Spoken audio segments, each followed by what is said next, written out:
This is going to be a video tutorial on how to highlight text in Microsoft Word. I will be using Office 365 on a desktop PC for this. Let me jump over to Word here. I have Microsoft Word opened up now, and I have a little example project here. Say that I wanted to highlight the second sentence right here, Assistant Manager. Say that I wanted that highlighted. The way to do it, the first thing you want to do is select the text that you want to highlight. I'm going to hold down my left mouse button. I'm going to drag across the text that I want to highlight. I have that text highlighted now. Next thing I'm going to do is go up to the top up here, and you want to make sure that you are on the Home tab.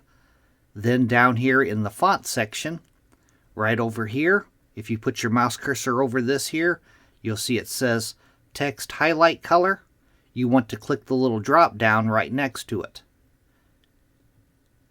Then it'll allow you to highlight your text with any one of these colors.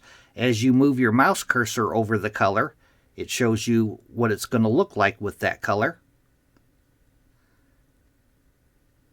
Say that I wanted to highlight mine with yellow. I'm going to click on yellow. And now I have that text highlighted. And if you wanted to remove the highlight, you would repeat the same process. I'm going to highlight this text again. I'm going to go back up to the top. Make sure you're on the Home tab. I'm going to click on the little drop down next to Highlight Text Color. And then I'm going to go down to where it says No Color. I'm going to check that box next to No Color. It has removed the highlight. That is how to highlight text in Microsoft Word. Thanks for watching.